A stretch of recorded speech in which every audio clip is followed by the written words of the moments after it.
Paramashivoham Om Nityananda Paramashivoham Om. Please relax. I request all the participants to please relax. Now, please post in the chat whatever you saw through the third eye. All the details. Take a minute and please describe it in the chat. Describe the pictures, the colors, the shapes, whatever Swamiji revealed to you in the third eye.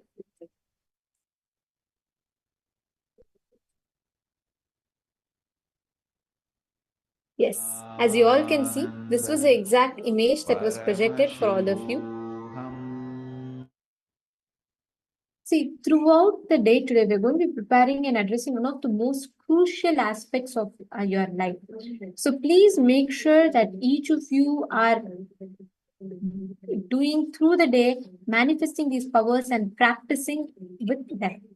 Now, we're all going to be entering into the first session of our day today, where we're going to be understanding about Kailasa Loka, the parallel universe of Kailasa.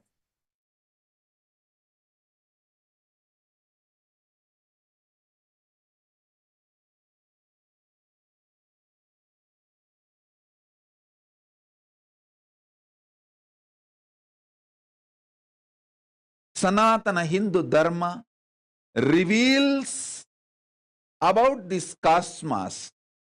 It has vertical time zones, higher worlds, Bhuva, Suva, Tapa, Maha, Jana, Brahma, Vaikunta, Kailasa, the higher worlds and the lower worlds, Atala, Vitala, Sutala, Talatala, Mahatala, Batala. I'll project a simple description diagram of these lokas. Understand? Sanatana Hindu Dharma, the Hinduism, reveals about the cosmos, the higher planes, vertical time zones, and the lower planes, both. Just physical mutation and mental mutation happens in the lower planes of the universe. But conscious mutation, superconscious mutation happens in the higher planes of the universe, vertical time zones of the universe. Here I am projecting a simple description diagram of the vertical time zone.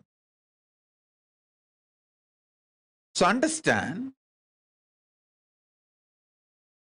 this is the rough description of cosmos revealed by Hinduism. The vertical time zones, Suvarloka, Maharloka, Janaloka, Tapaloka, Brahmaloka, is where conscious and superconscious mutations happen.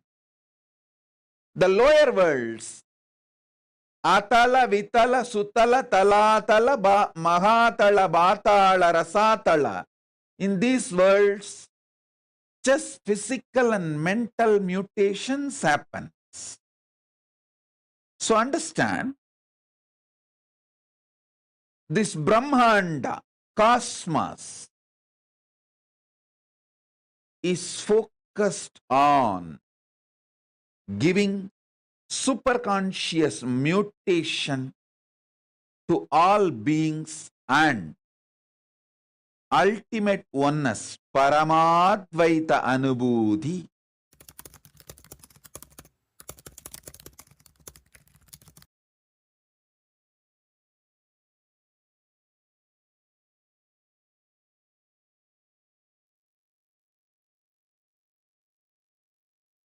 Kunta, Kailasa exists in oneness.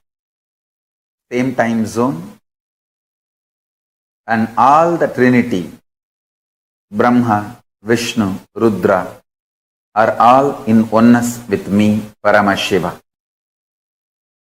I'll describe precisely how the Kailasa is. Listen to this description and contemplate on it, connect with it, you will experience it. See, you see many of the photographs taken by NASA and many telescopes from the space station and the science fiction movies and all that. Whole background is dark and the suns, stars, all of it look like a light, flickering light. How you get the pictures, videos of the cosmos. It's like a black, dark background. In darkness, the stars and suns and moons are like a light point. Understand? Kailasa is just the other way. Full of light. Extreme light. All the stars, everything looks like a dark spot. Small, small, small flies. First, visualize how this Bhu Mandala looks. This Bhu Mandala is already portrayed and photographed, videographed by NASA and other space organizations, and it's available to you all. It is just the opposite. Whole thing is extreme.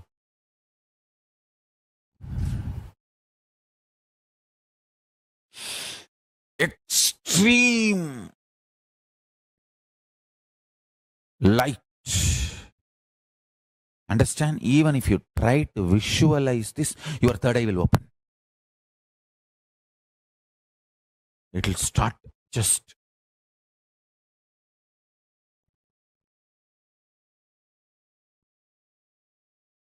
that's all. I tell you, if you just breathe this Kailasa light, I'm going to open that whole Kailasa light to all of you. Now, the whole Kailasa space. Just breathe this space.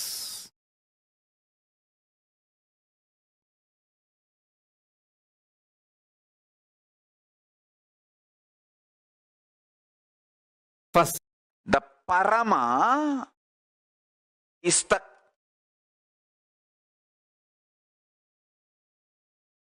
atmosphere of Kailasa, like the valley, atmosphere which we breathe in the planet Earth is this air filled with oxygen, carbon dioxide, so many different gases, different. The prana, samana, vyana, udana, samana in Ayurvedic tradition and the yogic tradition and the modern day science, oxygen, nitrogen, carbon dioxide, whatever you claim. This Vali Mandala, the atmosphere, how the Earth's atmosphere is filled with various gases. Same way, the atmosphere of Kailasa is Parama state. So anyone who exists there is in Parama space. Paramashiva, Parashakti, Paramaganapati, Parabrahmam, Paramburul, Paramasuriya, Paramasubramanya. Anyone who exists in that space is Parama. Without any conflict, superiority, inferiority, complex fight, Without any of it, they all just exist organically in a beautiful divine order which binary logical mind can never understand. Only Nyaya Vaiseshika, higher multidimensional logical mind can understand. If you are God, I am also God, is multidimensional logic. Nyaya Vaiseshika. If you are God, how can I be God? If God is God, how can I be God? Is binary logic. Binary logic works only in computers, not in Kailasa. Binary code works in Microsoft, not in Macrosoft. Only Nyaya Vaiseshika works in Macrosoft. Binary works only in Microsoft. Same way, zillions of enlightened beings put together is Kailasa. All the greatest knowledge, possibility, powers, everything put together is Kailasa. Paramashiva really loved, loving, showering himself on all of us. That is why he is still keeping that civilization alive, alive. Again and again he revives that civilization, even though human beings go and destroy it. By their ignorance they get swayed and destroy. Then again he revives. Last time he revived by coming to Madurai as Sundareshwara, and with Meenakshi, Parashakti Parvati, he revived the Kailasonnata Dvatashanta Shyamala Pita. Now he saw again the need for revival once more has arisen. The need for revival has happened, is again here back to revive the enlightened civilization. I'll give you the time, the whole sutra. Thought current. Enlightenment means manifesting the state of Paramashiva, unclutched nirvana, nirvigalpa, suddhadvaita swarupa samadhi.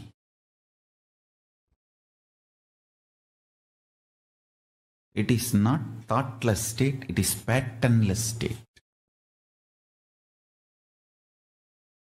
Thoughts are different, patterns are different. Thoughts may come from patterns, but thoughts themselves are not patterns. The patternless state of nirvikalpa samadhi. Fools are those who fight with thoughts and they fail and they declare that thoughtlessness is not possible. Thoughts are different, patterns are different. The Paramananda Swarupa, Paramaswarupa, Nityananda Swarupa, unclutched state, Nirvikalpa Samadhi. That is the state of Paramashiva. I have spoken elaborately almost from 2000. I think my first recorded voice is available from 2000, I think. I don't want to say voice was not recorded. I remember still at the age of 3, my voice getting recorded, but unfortunately we don't have a copy of it. But whatever our archives could collect from 2000, we have my voice recording. From 2000 to 2000, 9 years I was speaking only on this subject because fundamentally people need to experience the state of Paramashiva, like through Kalpataru, Ananda Spurana, Nityananda Spurana, Bhava Spurana, Bhakti Spurana, Yoga Spurana, Jnana Spurana, Shakti Spurana, Atma Spurana, Aham Spurana. Almost all the Spurana courses and programs, around 21 Spurana courses I have done, Shakti Spurana, all of them, including Ila's initiation, all of them. Ila's initiation is fundamentally initiating you into the Nirvikalpa Samadhi, unclutched space. Almost 9 years I spent initiating millions of people. Every nook and corner of the world.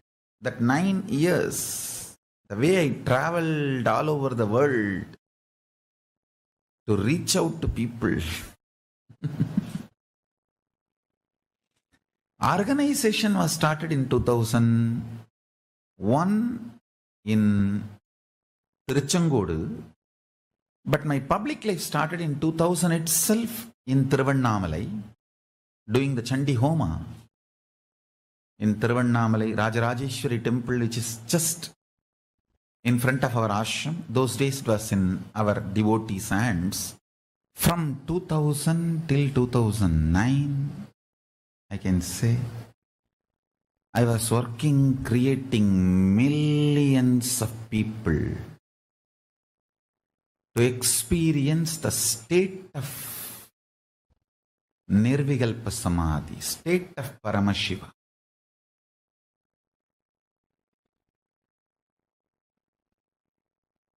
Giving assurance, support, initiation, ultimately experience itself. Using multiple methods, techniques, writing books, almost 24/7. Literally like Shiva Bhuta, I worked.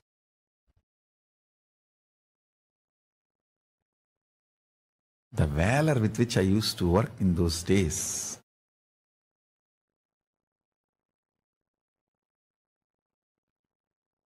In one statement, if I have to describe how I was in those days, Tondaravu pannalanna Sivaniye niru, panna Sivanayiru.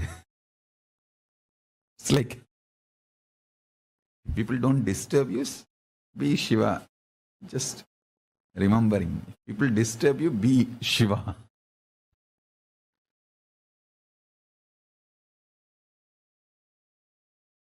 Just experience Kailasa because it is too beautiful.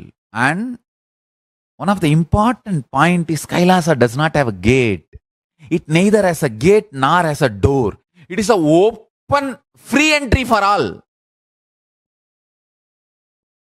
There is no qualification, predetermined condition for Kailasa. Only in Indraloka, Brahmaloka, Vaikunta and all the qualifications, only Devatas can enter. Like that, many qualifications. But in Kailasa, Bhuta, Preta, Pichacha, all kinds of people are allowed, free. Some Bhutas make even Paramashiva run around. He is such a Bolenatha, he opens himself for all, and this bloody Bhasmasura goes and takes the boon that on whosoever head I put my hand, and they should be burnt to ashes. How can Shiva be burnt to ashes? But this fellow tries to play game with Shiva. Using the same boon he got from Shiva, Paramashiva plays the game just to prove that his boons are real. Just for that, he also runs around and tries to show the drama. Not that he has to save himself from Bhasmasura. How can fire be burnt? But he has to prove that the boon he gave is really, really real, Bhasmasura should feel job satisfaction that he did tapas and he got the boon. So just for that, keep that principle alive, he also tries to run around, and then Vishnu comes and burns the Bhasmasura. All of you know that remaining story. Even that kind of fools get free entry. That's all I am trying to convey. Sometimes people ask me, what's the difference between various states of consciousness and various planes of the universe? Understand? If you go to dream state and come back, what you see in the dream state, what others see in their dream state will not be same. Both of you may be sleeping in the same room, but when you go to dream, the world will be different. When he goes to dream, the world will be different. But conscious planes, the multi-dimension planes of the universe means like a tapoloka, satyaloka, kailasa. If he gets into kailasa and you get into kailasa and come back, description will be same. The scene will be same. Listen carefully. The various states of consciousness is more like the subjective truths. Planes of the universe means subjective truth becoming reality in the universal plane. Understand? How? Now all of you experience the same in this Jakrat plane. This wall is same for all of you. This mic is same for all of you. The interpretations about the mic will be different. The knowledge about the wall will be different. Perception about the wall will be different, but wall is same. Understand? Truth is same. The facts you derive will be different.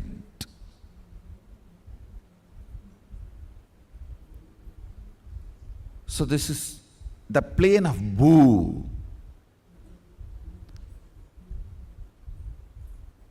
If you enter into the planes of Swa, Tapa, Satya, exploring those planes through the various states of consciousness, I should say, if we need to send a rocket to Mars, the fuel we need to fill is states of consciousness. If we need to reach Kailasa, we need to fill our being with Turyatita. The fuel is the states of consciousness. The place to reach the plane is those lokas. If you think in your life, grabbing, stealing from others is the best strategy for success, your identity in Patala gets strengthened. If you think the win-win is the best strategy in any deal, whether relationship or business, in every deal of your life, you also should win, other person also should win. The win-win is the most successful, long-term, peaceful, right strategy. Then, your identity in Swargaloka gets strengthened. If you feel no, giving up, Sarva Parityaga, Tyaga is the best strategy for all the auspiciousness in the life. Tyaga is the best strategy. The greatest powerfulness in the life, then your identity in Tapoloka gets strengthened. If you feel integrity is the best strategy. Your identity in Satyaloka gets strengthened. If you feel integrity to Guru and the God is the best strategy. As I say,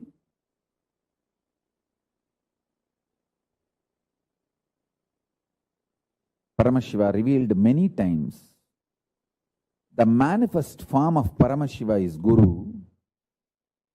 Unmanifest existence of Guru is Paramashiva. State of Guru is Paramashiva. Statement of Paramashiva is Guru. Statement of Paramashiva is Guru. State of Guru is Paramashiva. Avyakta of Guru is Paramashiva. Paramashiva's Vyakta is Guru. Manifest component of Paramashiva is Guru. Unmanifest existence of Guru is Paramashiva. Understand? The extraordinary powerful existence,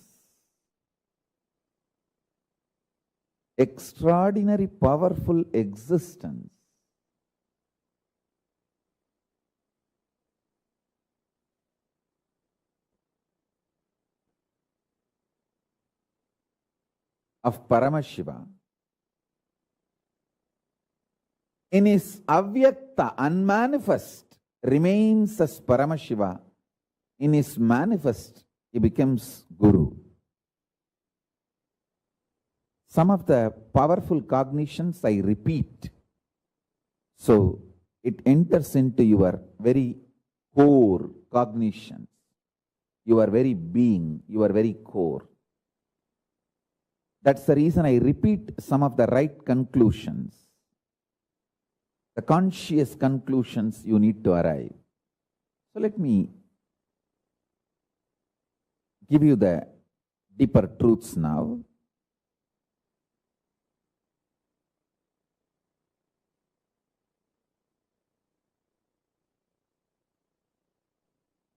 Level by level, understand about your body.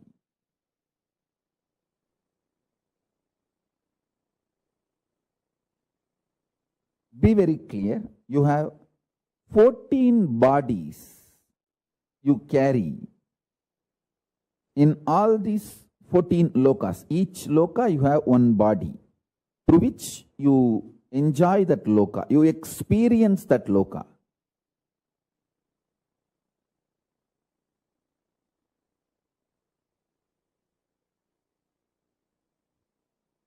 Actually, the body you carry is the base from which you enjoy that loka. So the body you are carrying now in this Bhuloka, where you are sitting and listening to me, this body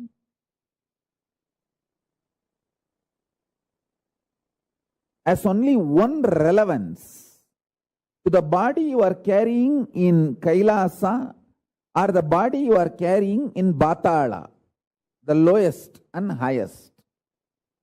The breathing which goes into you and comes out, the prana is same.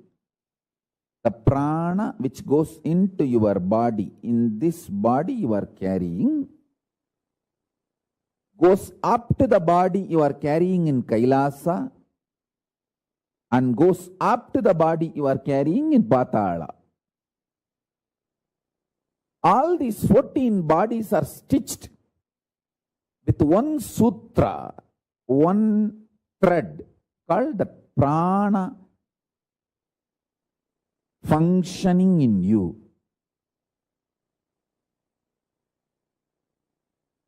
Understand? These are the most subtle truths. If you start cognizing them, sitting with these powerful conclusions, you will start manifesting powers because they are so powerful. They manifest as powers in you. If you understand the breathing you are doing now adds prana, life energy into you, that prana from Batala goes to Kailasa through your body. Understand? Now I am wearing 1 lakh Rudraksha, little more than 1 lakh, because this 3 Gauri Shankar Mala which I am wearing is each one of them 108, 108. This 1 lakh Rudraksha, this whole 1 lakh Rudraksha is tied through a thread. Same way, the body you are carrying in all 14 lokas are tied through a thread. One of the greatest blessing I had in my life was I was literally, really in love with Arunagiri Yogeshwara, my guru, when I was listening to him. When I was listening, I was really in love with him. There was no calculation, maths. All I know is I am blessed even to get this space with him over.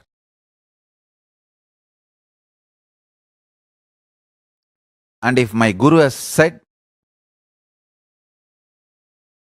after the end of this satsang, your life is going to end, everything is over, even then I would have decided to be with him. I would have said that is absolutely okay for me. Take the life, let me be here with you. I was ready to pay my life to have that one sitting with him. I was very clear. My life is too small to pay for his presence. I was absolutely clear.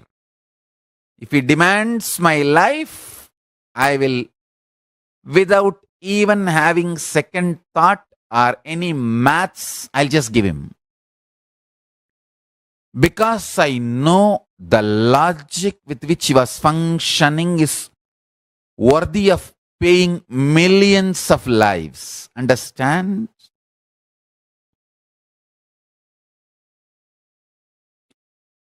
Every penny you acquire, you can enjoy till your this life.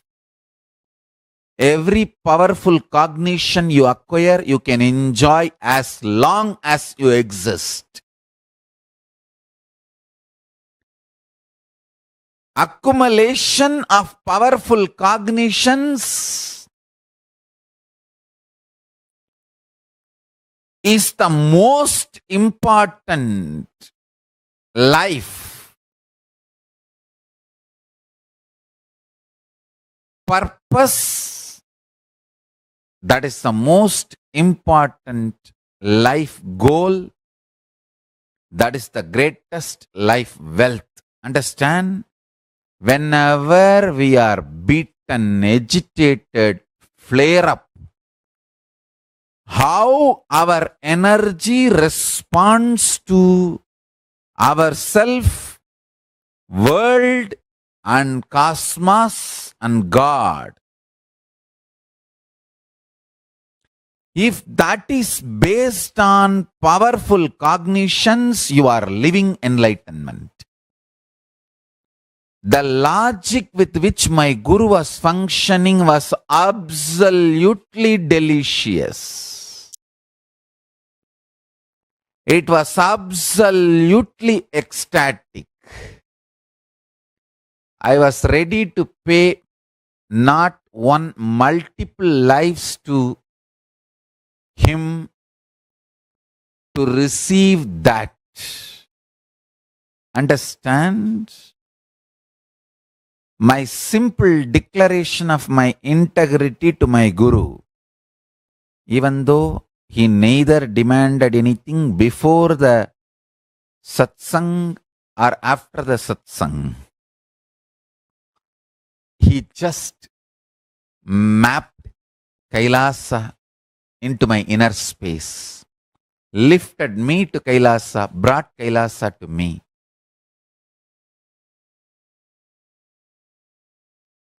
I literally do that to all of you now. I lift you all to Kailasa and bring Kailasa to you. Listen. Listen intensely. You can have 1,000 reasons why you should be integrated. You can have 1,000 reasons why you should not be integrated.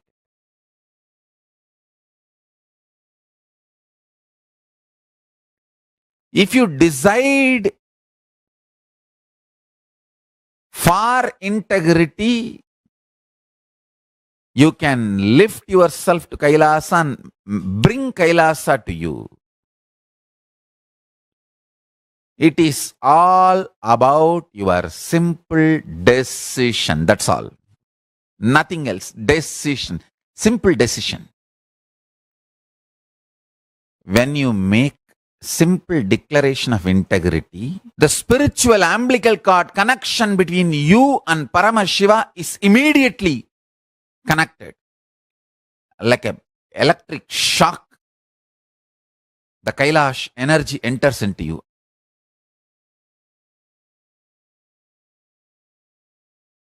Please understand, like how Mahadeva's Kailasha, he has instructed when people are sincere, give way, give darshan wherever they are. Because Tirunavukkarasa Swamigal is so sincere. Just in Tiruvayyaru, he had the darshan of Kailasa. Ravana may be powerful, devotee, because he is not sincere.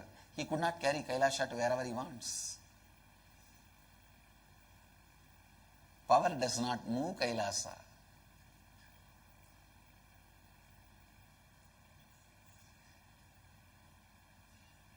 Many people try to take me through power to wherever they want, but I neither moved nor went. It can't move.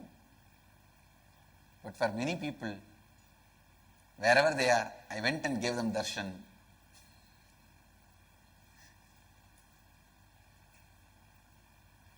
Always the Tirunavukkarasas get the darshan, but never Ravanas can move Kailasa. Listen, just like Mahadeva has instructed his Kailasa, wherever sincerity is there, don't trouble them, give darshan. It is just to check the sincerity. That sitting in the Kailash is just a methodology to check the sincerity of the people.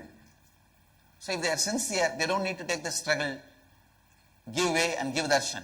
I tell you, you can look at me only when I decide to look at you. You can even come to know about me only when I decide to attend to you. You will be able to know about me. Your attention will fall on me only when my attention falls on you. Be very clear. It's law of life. Your attention will fall on me only when I decide to put my attention on you. So just create a sincere intention. You will see automatically all the obstacles are removed. Great saint from Tamil Nadu, he sings Avanarulale Avandal Vanangi. Only by his grace you can even bow down to him. Only with my participation you can even come and participate in your inner awakening. Today, with my integrity and authenticity, I am opening my participation with all of your lives.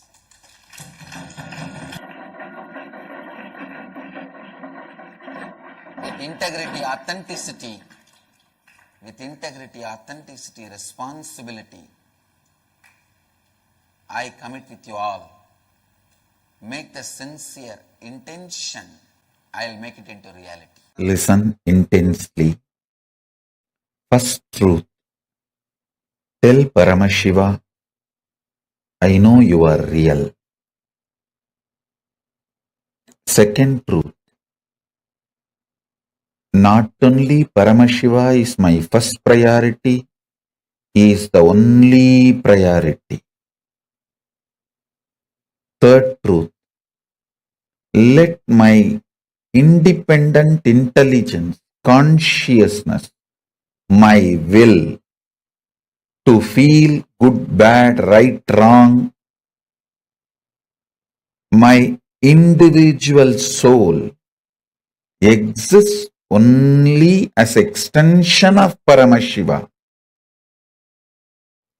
Let me think what Paramashiva wants. Let me will what he likes. Let me live as his extension. Whatever is good as per Paramashiva, let that be good in me. Whatever is right as per Paramashiva, let that be right in me. Whatever is powers as per Paramashiva, let that be with me. Whatever is right as per Paramashiva, let that manifest in me. Om, Om, Om. Paramashiva is not just my first priority, he is my only priority. The Lord of all these multiverses, the ultimate of this universe, cosmos.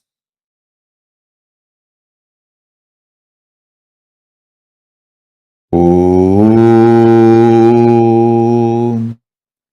Let Paramashiva's activism manifest in me. Let me breathe only the way he wants. Let me think only the way he wants. Let me live only the way he wants. Let me desire only the things he wants. Let me enjoy only the things Paramashiva wants. Let me live only the way Paramashiva wants. Let me manifest only what Paramashiva wants. Let me attract only what Paramashiva wants. Let the activism as defined by Paramashiva manifest in me. Let intelligence as Paramashiva wants happen in me. Let wealth as Paramashiva defined happen in me. Let life as Paramashiva defined happen in me. Let health as per Paramashiva happen in me. Let breathing happen as per Paramashiva in me. Paramashiva is the only priority. Let Paramashiva be the only priority. Oh, let the inhaling happen as Paramashiva inhales. Let exhaling happens as Paramashiva exhales. Let my heart beat as Paramashiva's heart beats. Let my stomach digest as Paramashiva digests. Let my brain flow, visualize as Paramashiva visualizes. Let my will cognize as Paramashiva cognizes. Let my existence manifest as Paramashiva manifests. Let Paramashiva's existence be my existence. Let Paramashiva's intelligence be my intelligence. Let Paramashiva's energy be my energy. Let Paramashiva's inner space be my inner space. Let Paramashiva's life be my life.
Nityanandam. So powerfully Swamiji revealed to all of us about how today all of us are going to be experiencing the Loka. How during today's initiation, literally Swamiji is going to raise all of us to that highest plane of existence, which is the Kailasa Loka. Now, all the participants and viewers that are sitting here with us, I request all of you to take a few minutes and please post here. What did you understand as Kailasa Loka? See, understand there are 14 planes of existence, and beyond these 14, there is Vaikuntha, where Parandama Mahavishnu resides. There is Shripuram, where Parashakti resides. And then there is Kailasa, where Paramashiva and all the Bhutaganas, the whole Kailasa family resides. And above that is Mahakailasa, where Paramashiva alone in his purest form exists. Now, in these 14 lokas, beyond these 14 lokas, this ultimate, the Kailasa loka, which is beyond these 14,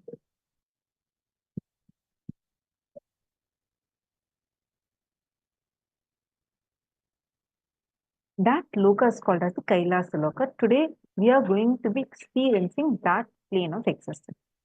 Now, there is something that we need to understand about Kailasa loka. What kind of thought currents you empower, based on those thought currents, you will reach that particular loka. Let us say you decide, hey, my life, I understand very clearly, win-win strategy. That is the best way to exist. You win, I also win. Let me strategize my life like that. Then automatically you will be raised to Swargaloka, where you live beyond any conflicts, contradictions. Actually, your contradictions starts becoming complementation for each other. Like, for example, eating a lot and trying to be fit may sound contradicting when you're in planet Earth. But when you go to Swargaloka, that actually becomes complementing to each other. You'll be able to eat a lot and still stay fit. This is one example. Like this, where all your contradictions become complementing to each other, goes to Swargaloka. And same way, if you feel, let me just exist in intense oneness. Oneness, not just as my existence, but as my super existence. It's the super reality, not just my reality, but my super reality is oneness. Meaning, even in physical level, you experience yourself not just here, but even through another person as well. The other person, through various other beings, through various other bodies, you simultaneously exist. So that will be the Janaloka plane. Like this, each loka has its own thought current. When you empower certain thought currents, you reach that loka. That part of you that is existing in that loka gets more and more strong and just raises you to reach that loka.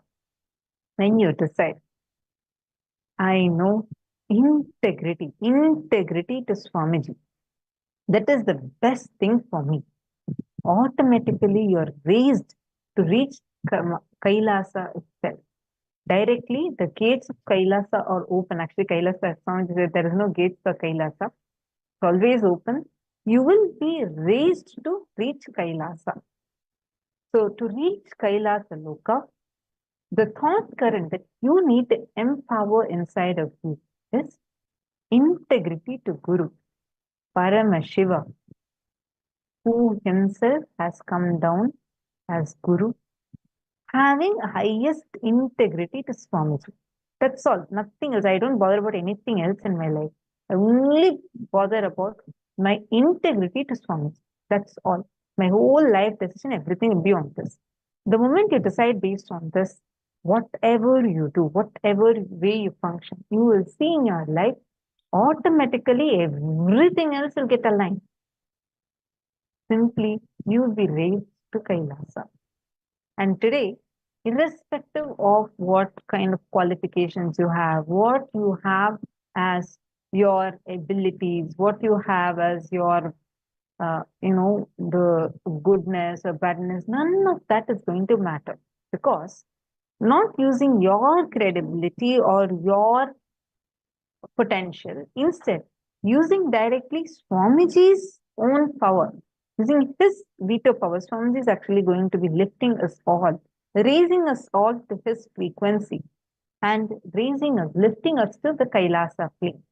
So anyone today who's attending the darshan and sitting here throughout the sessions, you're going to actually see how you're going to have an amazing experience in today's session, today's darshan, literally being lifted to the parallel universe of Kailasa. All of us today are going to be experiencing this as a very initiation we are going to be receiving. So first, let us do a very powerful exercise that Swamiji has given for this. Take a few minutes to identify where you want to spend your future. In which of these? In the last 24 hours, where you followed Guruva, the integrity to Guru. Because for Kailasa, integrity to Guru is the key. Whenever you're integrated to Guru, the parallel universe of Kailasa opens up for you. So look into your life and write down wherever you miss integrity to the Guru. Pen down and identify and complete with those blind spots.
Hope all of you have finished writing.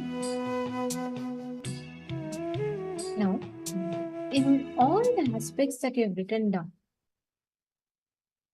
consciously decide and analyze what is the exact identity you want to build. Whichever aspect of you choose to empower, you make that as reality. If you choose, you want to empower, you want to feel the best feeling to have in life is constantly, if you feel like, win-win strategy is the best way to live life. Every single time that you make a decision, you're empowering your existence in Swargaloka. If you feel that grabbing is the best way in life, you're empowering your existence in the lower realms.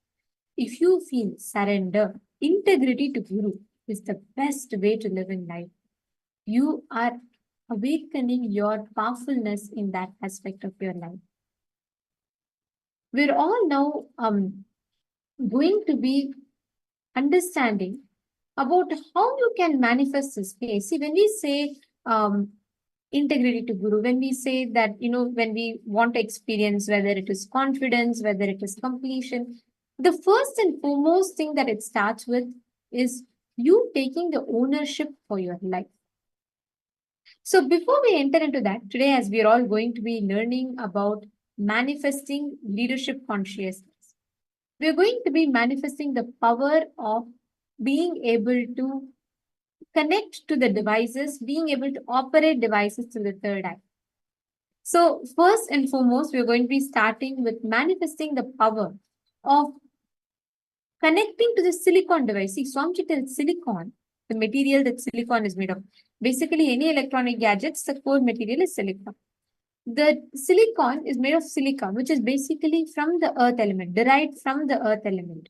So Swamiji beautifully tells how the silicon is directly connected to earth element, which listens to your thoughts and responds to your commands. So anything, any intention you create inside you, any conscious decision you create, and you give it as a command, the object actually listens to you and responds to you. This is a science that Swamiji had revealed. So today what we're going to be doing is the same science. You can actually make objects. When I say objects, you can make like phones, tablets, computers, work by just your command without you verbally having to tell, without you going to having to physically go and all touch it or do anything with it. Just by your intention, you can handle any device and you can make the device listen to you. And we will explain to you all more detailedly on that science. But first, we're going to be starting with manifesting this power of being able to move objects on silicon device. So let us all start with manifesting this power. I'm going to request all the participants to place any object, deity or anything on a tablet. Connect to Swamiji and first start with manifesting the power, being able to move the object by your will. It could be Atmalinga, deity, anything of your choice. Paramashivoham Om Nityananda Paramashivoham Om Nityananda Paramashivoham Om Nityananda Paramashivoham Om Nityananda Paramashivoham Om Nityananda Paramashivoham Om Nityananda Paramashivoham Om Nityananda Paramashivoham Om Nityananda Paramashivoham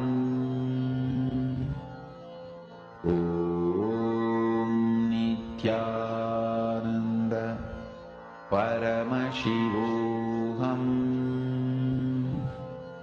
Om Nityananda Paramashivoham. Om Nityananda Paramashivoham. Om Nityananda Paramashivoham. Om Nityananda Paramashivoham. Om Nityananda Paramashivoham. Om Nityananda Paramashivoham. Om Nityananda Paramashivoham. Om Nityananda Paramashivoham. Om Nityananda Paramashivoham. Om Nityananda Paramashivoham. Om Nityananda Paramashivoham. Om Nityananda Paramashivoham. Om Nityananda Paramashivoham. Om Nityananda Paramashivoham. Mahamahavagya, spiritual lullaby for samadhi, and Suprabhatam, wake up call, wake up song for Paramashiva. This Mahamahavagya is spiritual lullaby for you to fall into samadhi. Suprabhatam, wake up song for Paramashiva to wake up in you. Just remember this one powerful cognition. This Mahamahavagya puts me in samadhi. This is spiritual lullaby for samadhi, and Suprabhatam, wake up song for Paramashiva in me, for Paramashiva to manifest. With this one spiritual powerful cognition, chant this Mahamahavagya.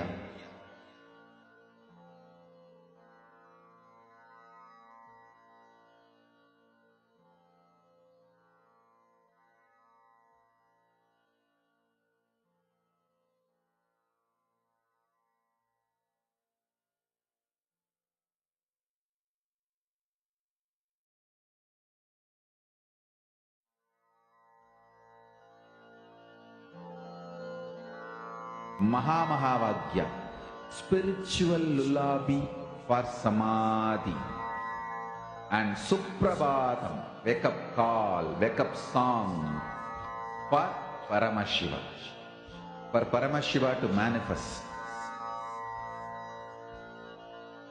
With this one spiritual powerful cognition, chant this Mahamahavagya. Om Nityananda Paramashivoham. Om Nityananda Paramashivoham.